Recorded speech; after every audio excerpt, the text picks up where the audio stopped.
What's going on, guys? Seth and Chevy here. We just watched episode 8 of season 4 of Demon Slayer, the season finale. It is over, and we are moving towards, hopefully, you found out, 3 movies, which is going to be the finale of the whole arc, or the whole thing, the whole story, which is wild. We watched the teaser right after finishing this. So, we're probably excited for that. Oh, well, yeah. What do you think about them doing 3 movies? Well, I've seen them make movies before, so I'm excited for sure. Well, we just watched a movie, basically, so... Yeah, definitely did. Yeah, I think it'll be worth it because where the story's gone now, it seems like it's what would be right, what they should do is just make these movies as this big finale. So, in case you don't know, we'll be doing a recap and we'll be talking full spoilers ahead. So hopefully you've watched all the way up until this point. And let's jump into the recap. So basically, we are continuing on from the last episode. Muzan has shown up, and he is talking to Ubuyashiki. I think that's how you say his name, Ubuyashiki. It's that word's his name's always so hard for me to say. They basically have a full conversation about the anticipation of meeting each other finally, and how Muzan, like, this isn't exactly how he thought it'd go, because this guy's been a part of a family that's been trying to take him out forever, and he should have all this rage built up in him, but basically he's not really feeling anything because this dude's just sitting here dying. We get a reveal that they are part of the same bloodline, which is kind of wild to find out, and they have a continued conversation about basically legacy, and even after Ubuyashiki dies, the Demon Slayer Corp will continue on. Humans will continue on, and basically demons, if they get eradicated, or if Muzan gets eradicated, it's over. So his legacy is a little more fragile than humans, and that if Ubuyashiki dies, it will only embolden the Demon Slayer Corp and the Hashira.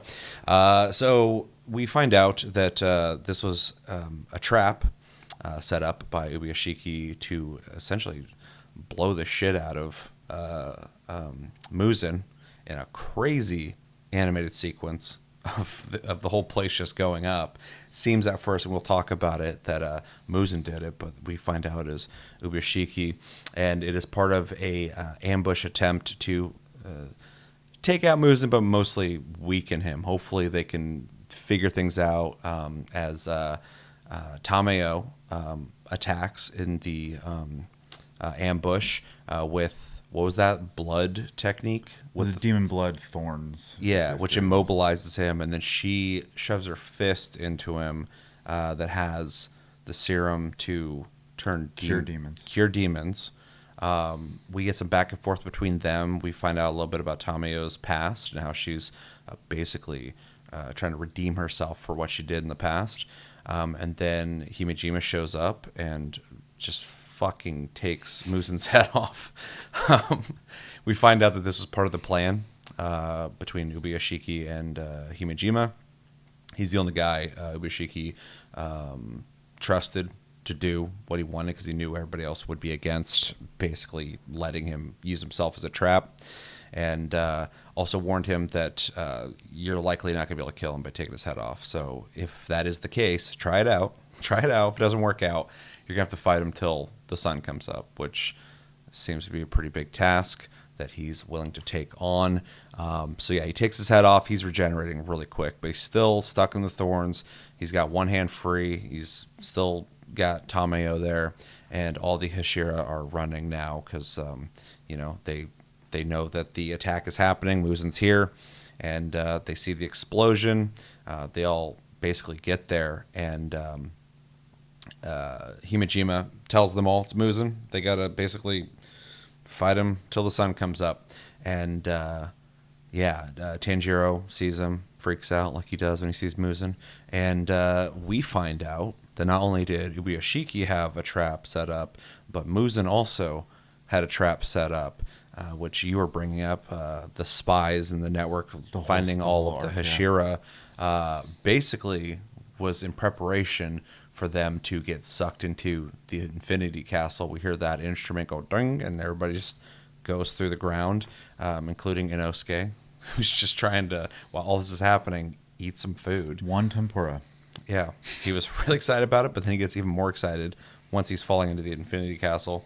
And Zenitsu, from the last episode, and the note he got, is very calm. Still deadpan, yeah. Falling into the Infinity Castle, which, if you know Zenitsu, he should be freaking out. So I'm really curious about that. We'll talk about our thoughts in a sec. And yeah, everybody's falling in. Muzan basically is just like, you guys are all going to die here. This is the whole plan the whole time. You're going to hell. Tanjiro says that he's going to kill him. Muzan's like, try it. And basically that's how it ends. They're now in the Infinity Castle. It seems like all of the Demon Slayer Corp, not just the Hashira. Yeah, because at one point they had mentioned they'd located 80%. And obviously, we don't know. Because it showed even like underlings getting sucked in. They want them just wiped out. Yeah, so it's just going to be like a all-out brawl, war. If you know spoilers, please don't tell us. I know the manga's over, but yeah, it just seems like that's what's going to happen. Then we get the Taisho secret that we typically get at the end of every episode. We normally don't talk about these because they're just kind of like fun. Yeah. But I thought this one had like a lot of heart to it. They hear Rengoku talk to them, which was weird, and kind of a fun callback to him because now it's all coming to a head. Well, yeah, it includes him basically in the final fight. So. Yeah, which I thought was a nice touch. Yeah, and I think that's all the major events that happened in it. What do we think? That was a hell of a finale. Yep. Yeah, it was really good. For an arc that probably honestly shouldn't have existed. They did a pretty good job of making it entertaining. 8 episodes and then a hell of a cliffhanger. So yeah, that was a cliffhanger. We had talked about anime recently, and we'll talk about what it is or what happens in it. But we're like, that was a responsible ending. Yeah, and then here I'm just like, that's a fucking cliffhanger. Okay. Yeah, and they did a pretty good job of throwing some twists in there that I personally wasn't expecting. So yep. When Muzan showed up, I fully expected him to kill them. I did not expect him to kill himself to slow Muzan down like that. And his family. That is a wild strategy to undertake, and the fact that they were probably in on it, maybe not the kids, but that's insane. He basically was like, "Well, my bloodline's over." Yeah, that's it. Yeah, that's fucking brutal. Yeah. He's just like, yeah, once I'm gone, the I can't think of the word.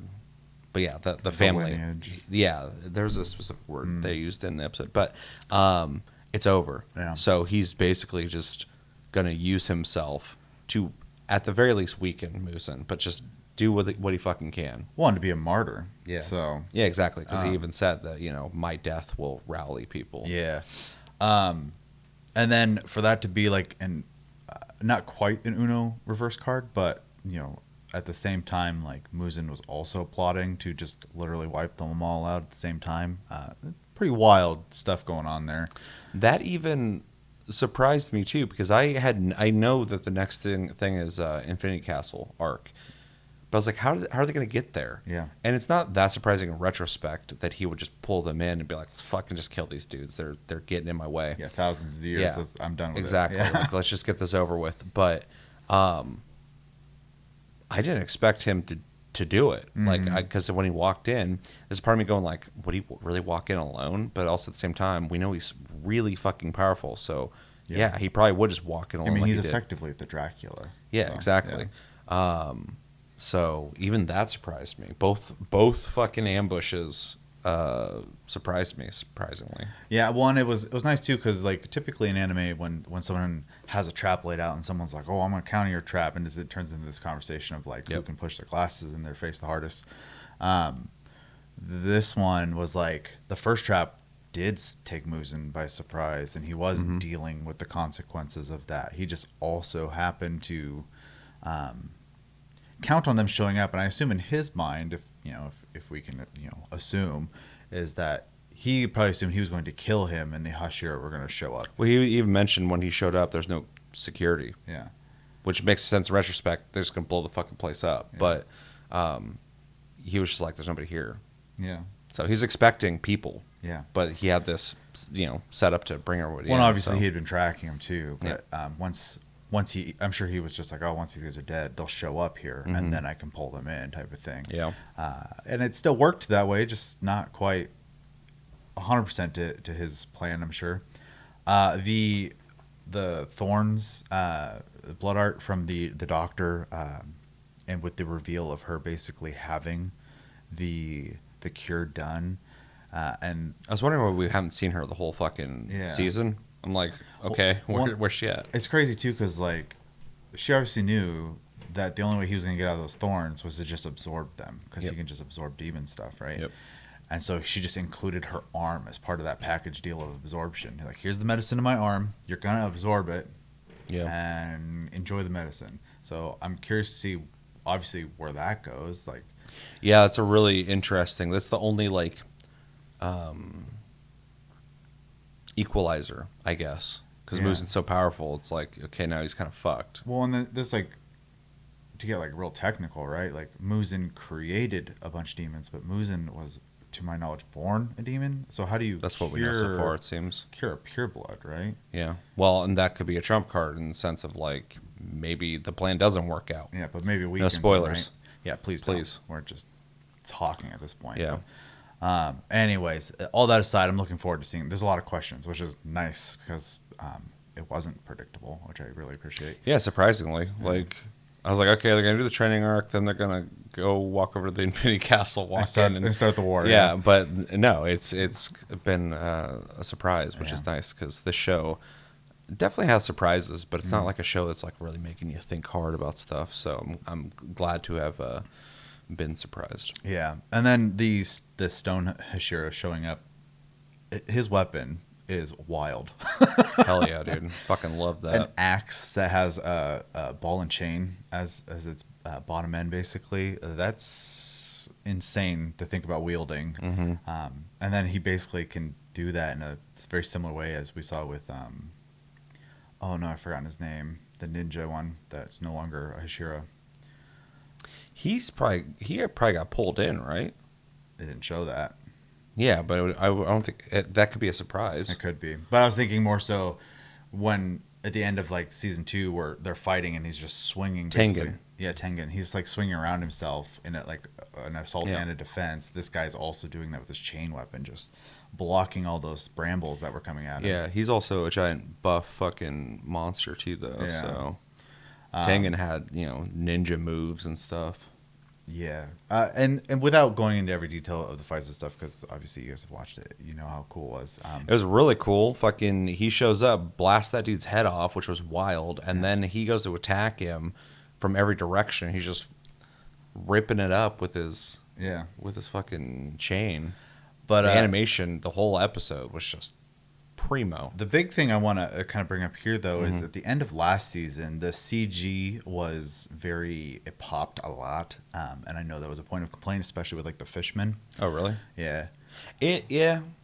This season, I didn't care. Like this scene had a shit ton of CG, and it was blended way better than the last season. And a lot of it was from a like quote unquote cinematic standpoint, was just like way cool. Like when the building was exploding, we got to watch a snowflake in slow motion deteriorate. The whole explosion looked great. That was such an unneeded but like fun scene to add.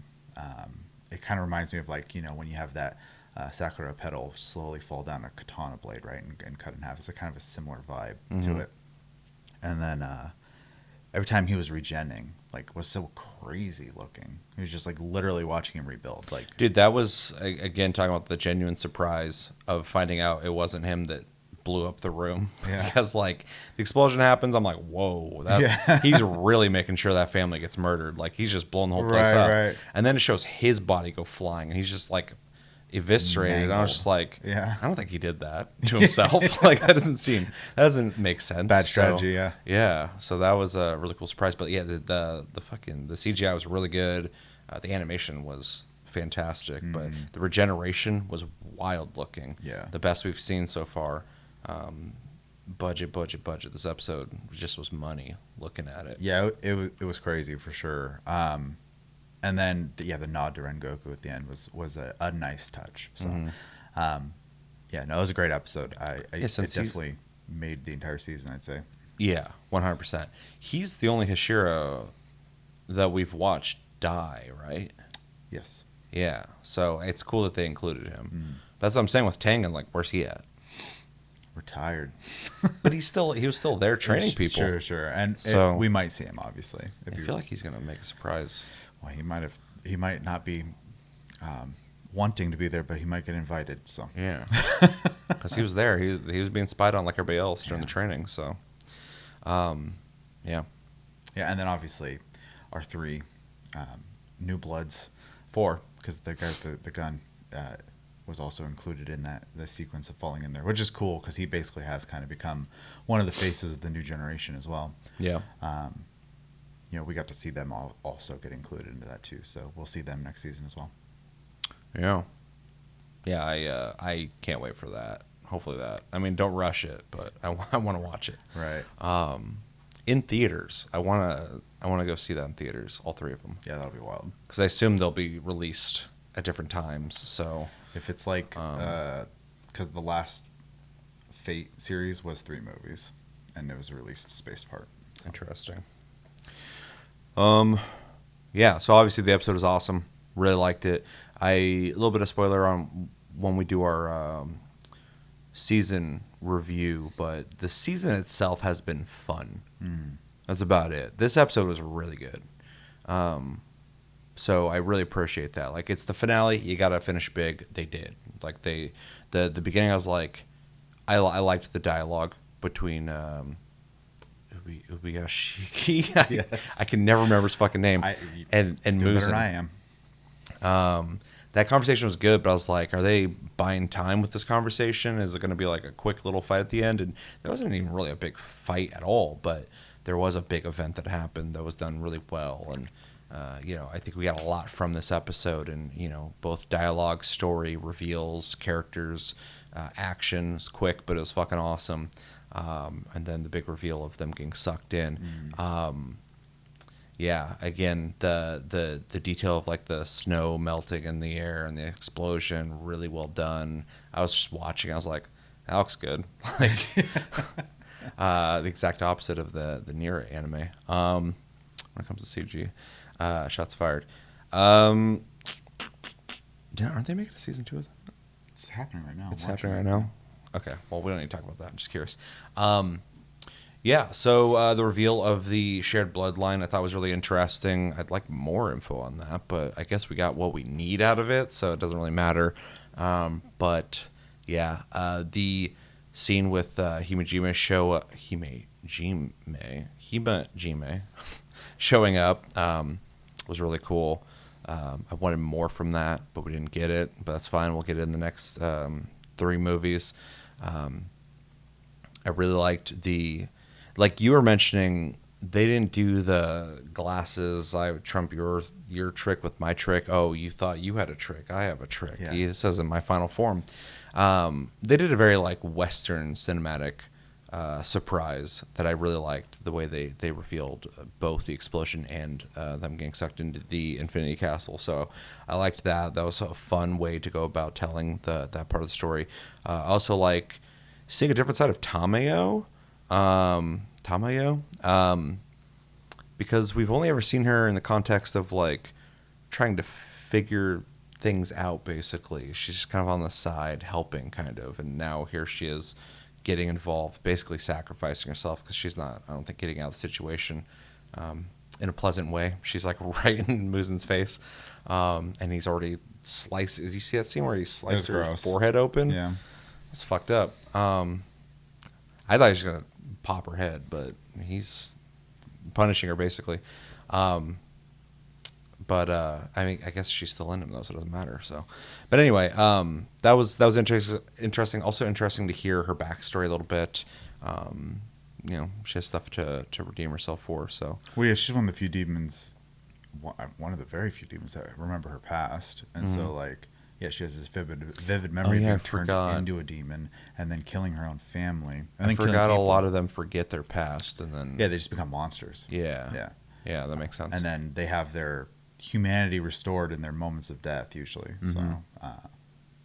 So that we're reminded that they were once human, but Yep. they're monsters now. So Yeah, and then everybody getting sucked in to the Infinity Castle. I'm still really confused about the Zenitsu thing, because the note, how serious he was about that, and then how unafraid he was to go in. Like, what is that about? And I'm not asking anybody if they know. I just, in general, really confused about that.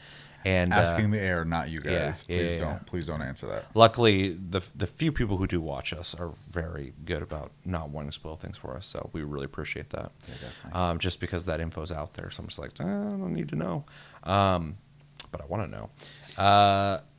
And then, the Rengoku scene was a nice, touching part to kind of include him in the final battle. Really curious to see how things kick off in the next arc, because they're just all free falling. So they're gonna land and they're gonna have to fight all the demons that are there. There are 4 of the Upper ranks left, I think, as well. Think so. There's the one that looks a lot like Tanjiro. That's number 1, yeah. Yeah, and then there's the pretty boy one. The pretty boy one, and then the guy from Mugen Train. Yeah, the buff martial artist. I can't remember his name, but I I normally remember it. It'll come back to me. And then, I can't remember the other one right now. yeah, who was that?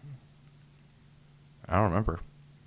But yeah, not a whole lot of them left, honestly, which is kind of crazy. And I feel like a couple of these Hashira could kill them individually. So, Well, they're not going to go out easy. So, gonna have a crazy home turf advantage now, though, because usually, though still their advantage because they fight at night, which is a disadvantage for humans. They're still fighting on normal ground versus this is a construction that they've obviously lived in. But that's the thing that's fucked up about it is there is no sun. There's no day in the Infinity Castle, as far as I know, and so you're gonna have to behead everybody. Well, and then Muzan can't die unless he's in the sun. You're So drag his ass out of there. Like, how's that so gonna the happen? serum's gonna have to come into play on that. But I don't want to speculate too hard. I'm just gonna wait and just be surprised by whatever happens. But I kind of feel like I know where it might go, but we'll see. This surprised me. But when we saw like the other like underlings of the Demon Slayer Corp get sucked in too, like I'm under the assumption that we'll probably get some early scenes of Hashira killing the normal demons, but I think the normal Demon Slayer people are probably gonna be taking them on while they all fight, the upper ranks and stuff, and turn it into something that's more worth their time, because we saw in the beginning of this season the Wind Dude and the Snake Dude just wrecking that house full of demons. Oh yeah. So it's not going to be an issue for them. So yeah. Anyway, episode was really good. Really liked it. Definitely the best of the season easily, and I can't wait to see where it goes from here. And yeah, probably should grade the season. What would you grade it?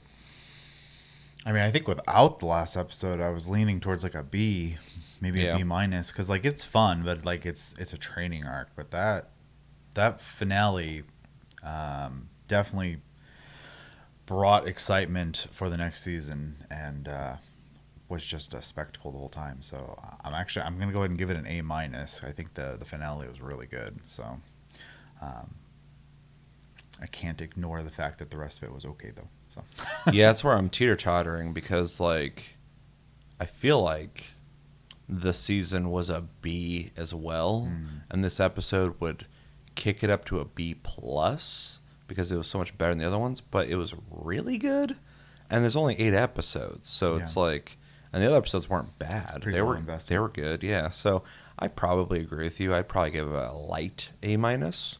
I want to give it higher because the last episode I'd give a fucking A or A plus probably. Yeah, and we're definitely in the honeymoon phase right now. But yeah, we just watched it, so I'm still like, that was awesome.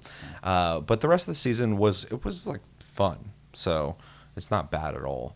But yeah, I think I give it a really, really light A minus, but still an A minus. It's A territory for sure. That finale made the season elevated, so it's undeniable. But yeah, and I also think it's impressive, just in general, that they took what was basically nothing, to my knowledge, in the manga, and not only like made it 8 episodes, which I'm sure a lot of people could do, but made it 8 episodes that weren't boring. So Yeah, I mean, I didn't feel like I wasted my time. I could recognize I was watching a little bit of content stretched out, but luckily the writers and the animators are really good at the humor, the dialogue, animating fun, little sparring matches and stuff like that. So it was never boring, and it gave us something I wanted, which was more time with the Hashira, because without that, there's not as much value to them, I guess, when anything possibly happens to them in the next arc. Yeah, emotions increase the stakes. So Yeah, you want to know